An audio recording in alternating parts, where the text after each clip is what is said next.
Alright. So, today we're going to cover two double features, but I'm gonna try and make it as brief as possible.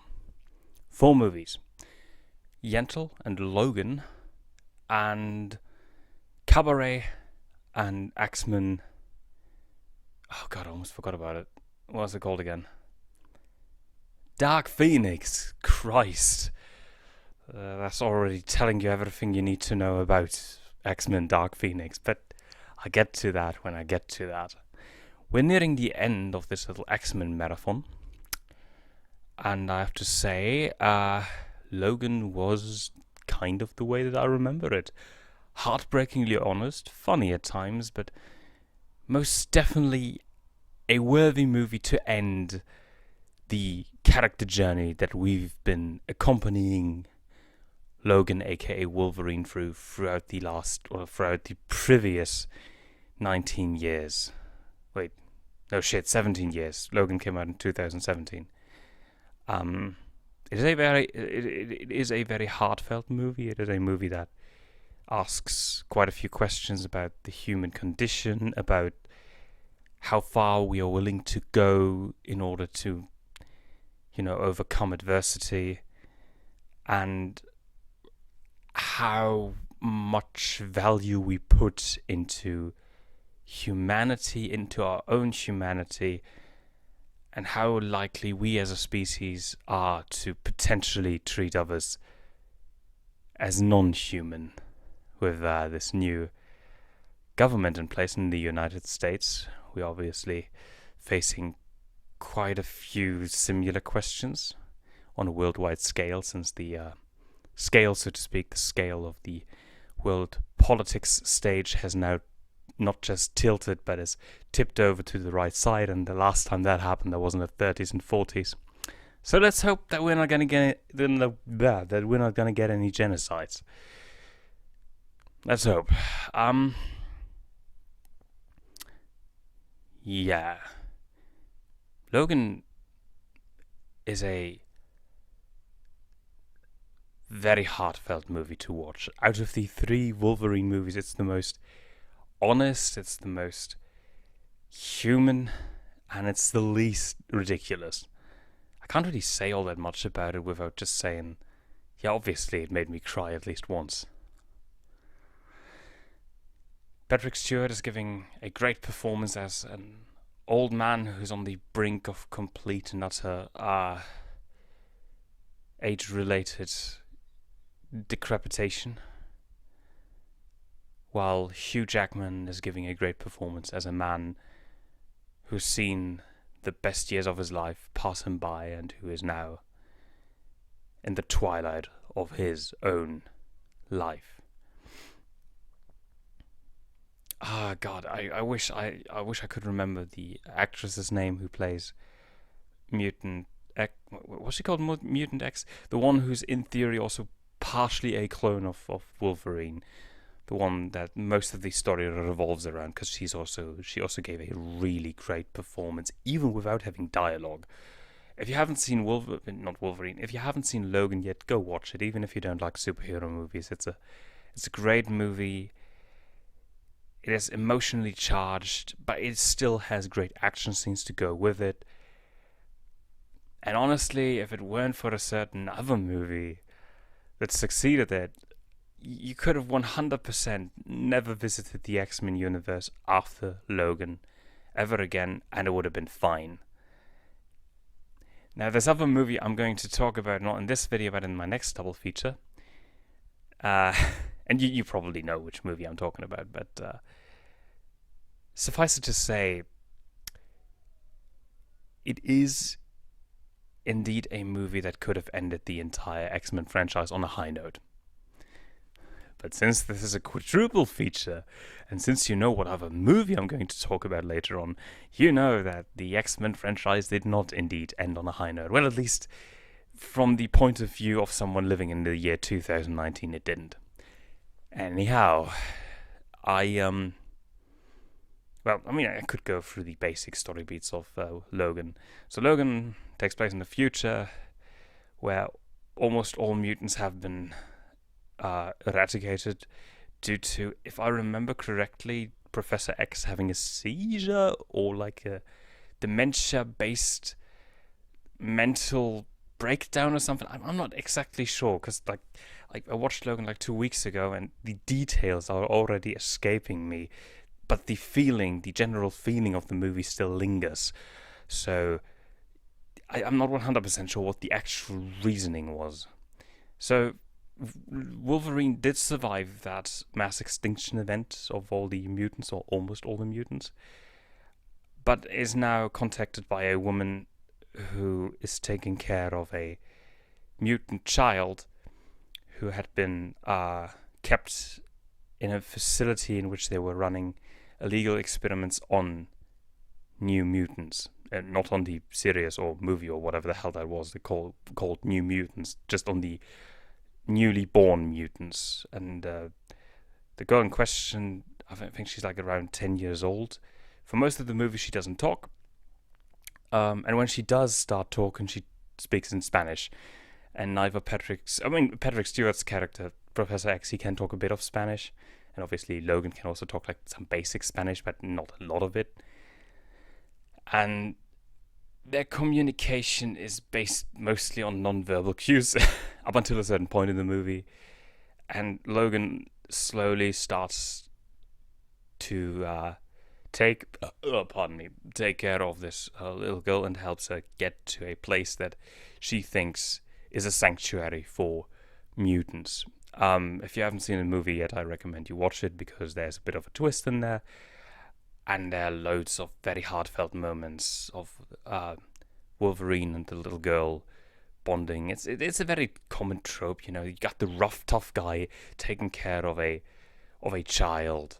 Although it's sometimes played for comedy in this movie, but for the most part, it just speaks to a very deep human aspect of Wolverine, who himself had quite often been used as a weapon and manipulated by the military and such.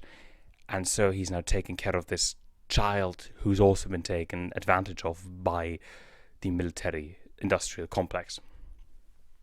Great movie, I would say. I'll give it a 9 or maybe an 8.5 out of 10. There are some aspects of it that I'm not necessarily too overly fond of, but they don't distract and they don't destroy my enjoyment of this movie. Next up, Yentl. Yeah, I am recording. Yentl. Yeah, I'm not like a big Barbara Streisand fan or anything. Honestly, the first thing I think of whenever I hear the name Barbara Streisand is Duck Sauce Barbara Streisand by Duck Sauce, the song.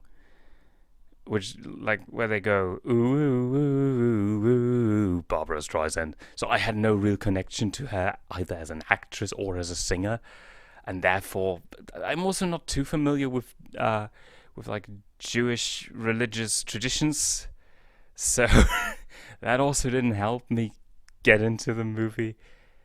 I did like the shenanigans that were going on in the movie, the whole Mulan vibe, and I know Mulan came out after Yentl, but the idea of, you know, you have someone who's cross-dressing and trying to get into a very gender-specific space, or at least a space that has been gate-kept from their own gender. In this case, you have this young woman who's been very interested in Jewish scripture and, you know, all the discussions one could have about it with other Jews who like are super into Jewish scripture. The Torah, yeah. The menorah, no, hold on a second. Menorah is that thingy that you put on your head. The Torah is the scroll, which is like the Old Testament kind of. Although I'm pretty sure there are like different versions of it as well. I don't quite remember. I did have religious education in school. And we were talking about Judaism, Islam, Christianity, Buddhism, way too little of that though, in my opinion. Hinduism, and but I do remember some of the things that we learned about Judaism back in my school days. So I kind of recognized aspects of it. But honestly, all that Torah study, I guess, is the equivalent of Bible study, didn't really matter to me that much. What was really fun to witness was the whole, oh hey, I'm a woman pretending to be a man to also study scripture. But now I'm falling in love with this other man who now thinks that I'm a man falling in love with another man, and it's 1903, so there's no way in hell that I can actually have a relationship with him. And if I did, then I would have to reveal that I'm a woman, then I would be kicked out of my Torah studies circle. And that was fun. There was the whole, there was a love triangle in there, and it was fun enough. I didn't really care for the songs. I mean, I do remember the whole Daddy, Father, can you hear me? Father, can you hear me? And that one, wait, hold a second. Shit, yeah, I also watched Deadpool 2. Deadpool 2 is also going to be part of this quadruple with now a Pentouple review. Because that's going to come back. Wait, didn't I already review Deadpool 2? No. But I remembered. I wanted to review Logan and The Greatest Showman, but then I didn't get to The Greatest Showman, so I just watched Logan, and therefore Logan has not been connected to any musical review, which is a musical movie, which yeah. So yeah, it's a it's a Pentouple review now, ladies and gentlemen. Where was I? Oh yeah. Daddy, can you hear me? Na na na na na na. Like that song kind of stuck in my head, but everything else I just kind of forgot about. So it is a well-made movie, got a nice ending to it. Other than that, it's nothing that I would necessarily want to rewatch. If I want to rewatch a movie with a similar premise, I'll just go and watch Mulan. And Mulan also has a place in my heart because it's one of my favorite childhood movies to watch. So yeah, it's fine, it's nice and all. It's a 5.5 to a 6 maybe. If you like it a lot better, presumably because you either like Barbara Streisand or you're interested in Jewish scripture, or you're a musical fan, I guess more power to you. I just don't really care for it all that much. It's fine. It's fine. Deadpool 2. No, wait, hold a second. Yeah, Deadpool 2. And Deadpool 2 in connection with Yentl, because they are watching Yentl in Deadpool 2, and I was like, motherfucker, I was just watching Yentl, and now I see Yentl on the screen again. And the observation that Deadpool does make in the movie is that Father, can you hear me? Kind of sounds like Do You Want to Build a Snowman from Frozen, which is another movie I haven't watched yet. Given that that movie is 12 years old, I should probably give it a shot, at least based on the fact of just how bloody successful it was and how obnoxiously everybody was quoting that one song from it. You know, as a Lion King fan myself, I fucking despise Hakuna Matata, and without even having seen Frozen, I already despise Let It Go. So I might, keep on not watching Frozen for the foreseeable future, just because I don't want to hear that song. That's kind of on the fan base and on every asshole that had to fucking post that song somewhere or another. That is on them. They made this movie as unappealing as possible, but never mind, doesn't matter. I'm not talking about Frozen right now. I'm talking about but Deadpool 2, and Deadpool 2 is a really good movie. It was a fun experience. I had forgotten about a few jokes from that movie, but to be fair, the movie came out in like 2017, and it starts with a Logan reference. Yeah, there's like this little figurine of Logan being pierced through, having like a I'm not even sure if that was like a tree stump having pierced through his body, but yeah, him basically just hanging out as an action figurine at the very start of Deadpool 2, looking like the cover to Cannibal Holocaust, and that was kind of tasteless, but it's not the most tasteless that Deadpool was gonna be towards Logan. No, that one is gonna be me rewatching a movie that I've already seen last year, and you know what movie I'm talking about, but not in this review. So Deadpool 2 is about, well, it's kind of a questionable start. It's off to a really questionable start. This movie starts off by fridging Deadpool's girlfriend, which isn't nice, because they actually had really great chemistry, and giving Deadpool the motivation to do what he is gonna do during the movie because he loses his girlfriend is shit. Like, Deadpool is a very self-aware franchise. But despite this initial lack of originality that the movie displays, it manages to get back around to it and then negate that. Thank fuck. The ending to Deadpool 2 is one of the greatest things ever put to celluloid film. It's just really great. And it was one of the reasons why I rewatched most of the X-Men movies, besides the next review, that is, the next double feature review, and the last X-Men / musical double feature review.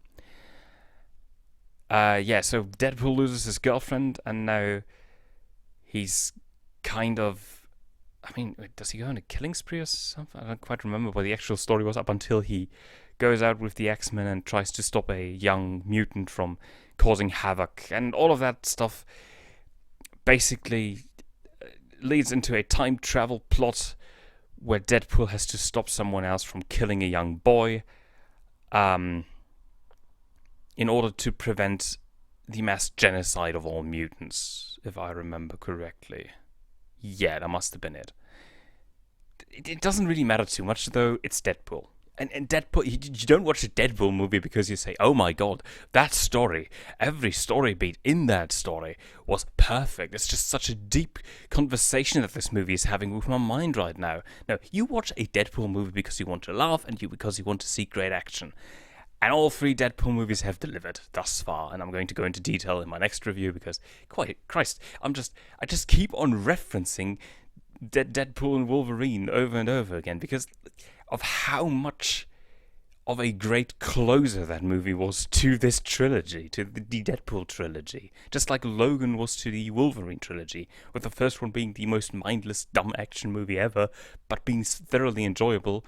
The next one actually having a bit more self-restraint, but showing off some quite impressive choreography and very memorable scenes, and the third one just kind of closing the whole thing with some honestly quite impressive feeds of emotionality. Granted, Deadpool 3 doesn't have these great feeds of emotionality, but Deadpool 2 doesn't have that one either, so it doesn't matter.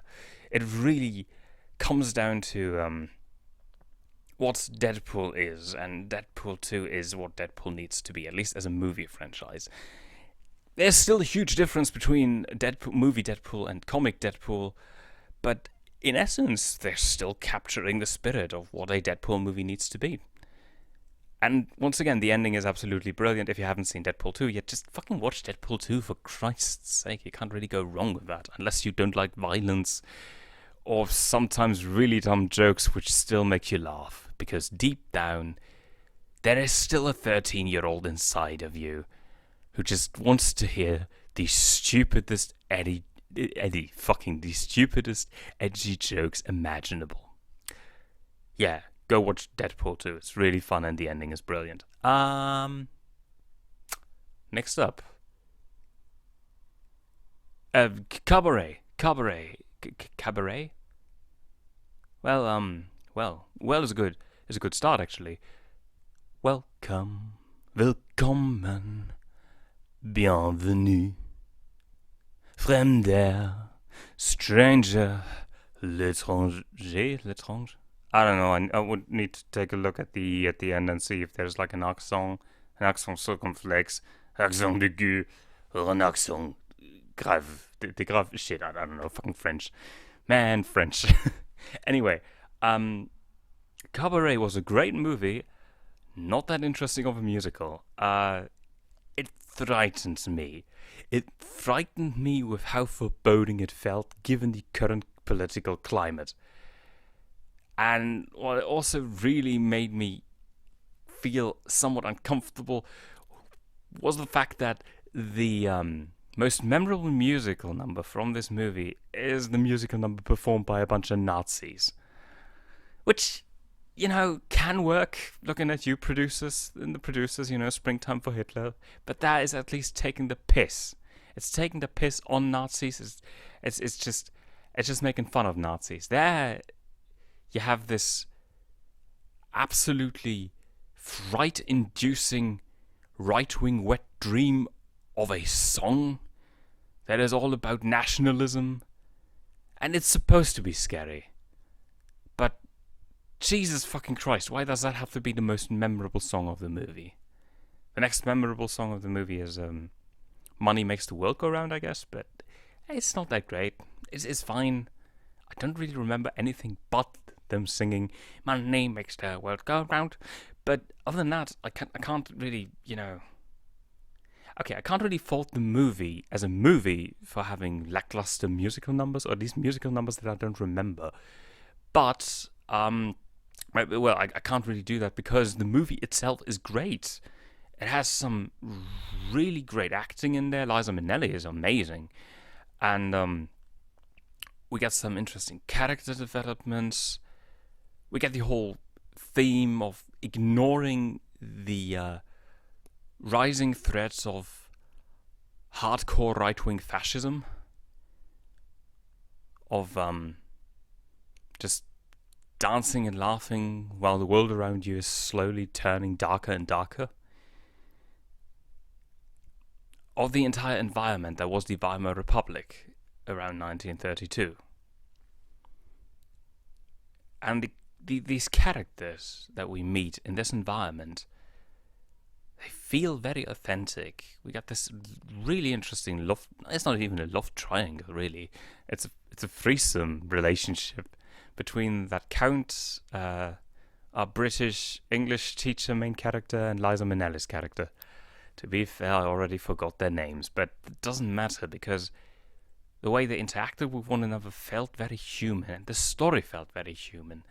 You can't fault them for, they never, during the movie, march on the streets against the Nazis as they're slowly spreading. One of the characters tells another one that, oh yeah, these Nazis, they're not that bad because they're taking care of all the communists, and then we can take care of the Nazis after they've done that. And it's the kind of attitude that the kind of attitude that you see today reflected in lots of other people's opinions on things. It's a frightening movie. A very well-made frightening movie.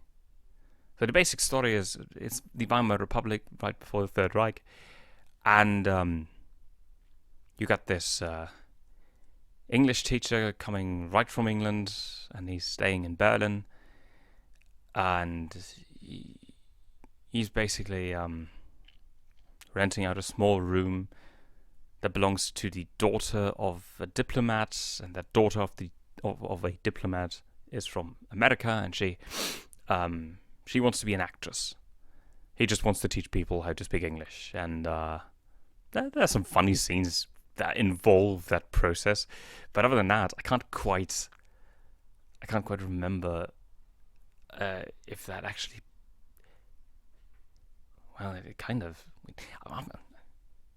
I'm trying to remember on whether or not he actually spoke any German, because I just realized something. If he wants to teach people in 1932 in the Weimar Republic in Berlin English, how the hell is he going to do that if the only language that he is speaking is English? I mean, we're not talking about modern Berlin. In modern Berlin, you can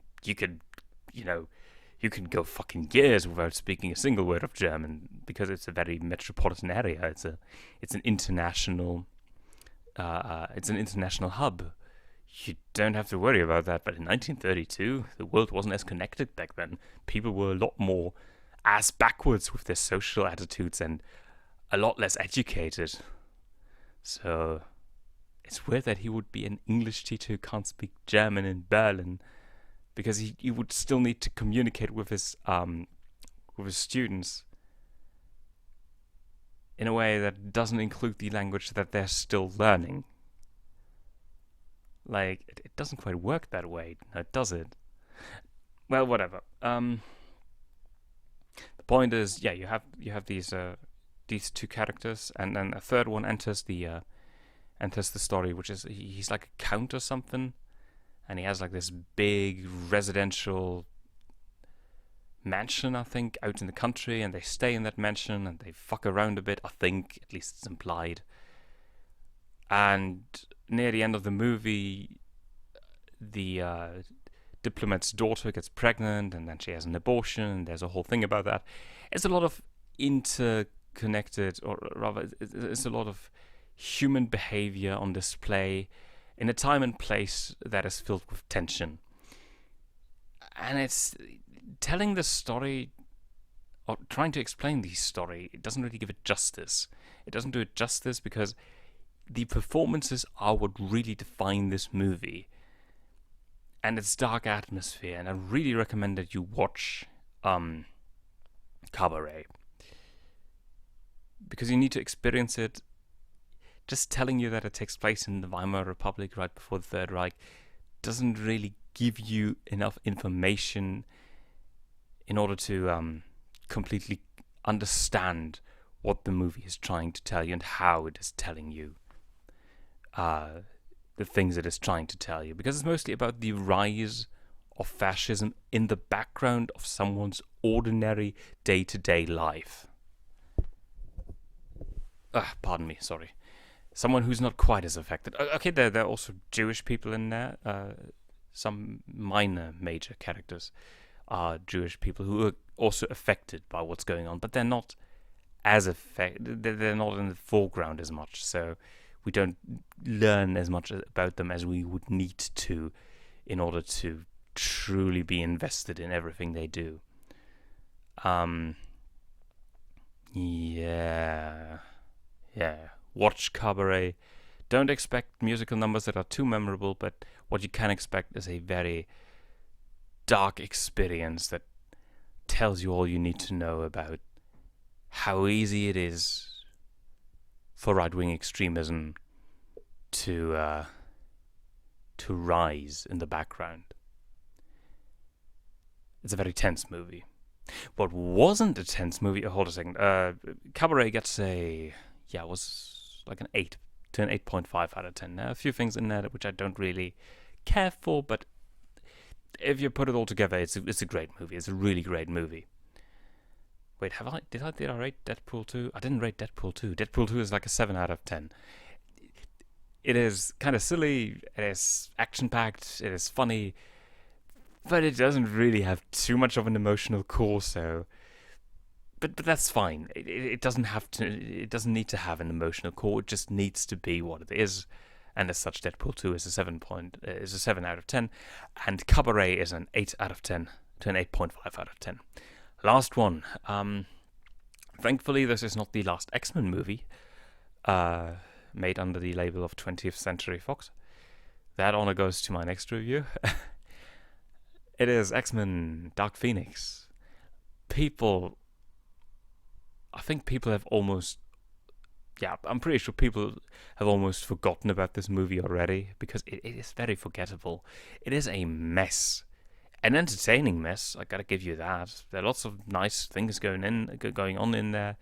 Great action scenes and all that, but... fucking hell, it just doesn't really work. I felt my mind zoning out multiple times while watching Dark Phoenix. The idea is great. You know, I should probably watch the original Dark Phoenix storyline from the 90s X-Men cartoon, because I've heard that's a really great storyline that has lots to offer, and thus far no X-Men movie has actually come close to doing it justice. Maybe that's the case, but I wouldn't know. I haven't seen it yet. But the two times that I've seen the Dark Phoenix saga play out was in X-Men Last Stand and in this movie. And both times I didn't quite get what exactly was going on, besides, someone basically going supernova because they've just acquired powers beyond their control, which is a cool idea, but yeah, as lots of other people have pointed out, this character is not developed enough to go through what she's going through, And apparently there are also other aspects to this idea, and because all the other aspects are completely ignored, you can't help but feel that you don't really know what's going on. There's lots and lots of cliched dialogue in this movie as well. It is not a joy to watch, and it is so slow. I was still entertained, and I'm almost willing to give this movie a 6 out of 10. And now that I think about it, I have no, and I do mean no urge within the deepest depths of my soul to ever watch this movie again. It is the fucking Footloose of X-Men movies. I also don't care for Footloose as a movie. I care for a few scenes in it, and I gave it a 5 out of 10, because it is a well-made movie still in all of its technical aspects. Nothing sticks out as being overly bad. It's badly paced. The story is a nothing burger, or at least it has ideas that could be developed into better ones, but aren't executed the way that they're supposed to be executed in order to make this story work. And we would have needed to get a lot more character development in the previous X-Men prequel movies in order for this to work. There are so many cliched scenes in there, so many cliched lines. There are great action scenes in there as well, but going back to Footloose, there are like 2 really great scenes in Footloose, and the rest of the movie is forgettable. Just like X-Men Dark Phoenix. It's a perfect 5 out of 10. I don't mind watching it, but honestly there are lots of other things that I could be doing instead of watching it. But once again, thank fuck this is not the last X-Men movie that was released under the 20th Century Fox banner. That honor goes to Deadpool and Wolverine, and I already know that that is a way better movie. I'm going to rewatch it for my next double feature review. But as it is, Dark Phoenix would have been a terrible way to end that series. Other than that, is there anything I need to add? I don't think so. Thus far, the X-Men movies, looking back, the X-Men movies are always entertaining in some way or another. And the worst that they can do is just not develop their characters properly and not come up with interesting storylines and just use cliched nonsense to fill up their runtime. Also, it doesn't help that X-Men Dark Phoenix doesn't have Wolverine in it. Wolverine might have given it like a bit of an edge, because Wolverine is always nice to watch. The story of X-Men Dark Phoenix. There's a great intro sequence. I have to give it that, because that is how the story starts, where where the X-Men are going into space to save a crew of astronauts that are aboard the space shuttle that is currently being destroyed by some sort of anomaly, and then Jean Grey gets teleported into the ship to... What on earth was she? Oh yeah, because she needs to suck up all that energy, I think. Was that the plan? I don't fucking remember. I already forgot most of what this movie was all about. And then she sucks up all the anomaly energy, and then she has all that energy inside of her, and she's trying to control it, but she's about to go supernova. And then some aliens show up, and they tell her that she should be proud of being about to explode. I don't fucking remember. Jesus Christ, this movie is a mess. Man, I'm almost tempted to give this movie a 4 out of 10. I mean, it's not Grease. It's not that shitty, but oh god, why is this movie so fucking uninteresting? It's a movie about people with superpowers. That's always kind of interesting, in theory. What, the story doesn't matter. I already told you what I had to tell you. And, Next up, for my last X-Men / musical review, it's gonna be a triple feature, where I'm going to tell you all about Klaus Kinski's Nosferatu, which is obviously neither an X-Men movie nor a musical, but I'm just going to watch it anyway because I'm going to watch the upcoming or the already released Nosferatu. And accompanying that is obviously Deadpool and Wolverine, as well as Hairspray. I've never seen Hairspray, neither the musical nor any adaptation of it, and I think that's the one from the 2000s that I've rented. So that's going to be interesting. With that being said, have a pleasant evening, night, morning, timeless void existence, if there is such a thing. And well, good night and good luck to whomever you are. Cheers.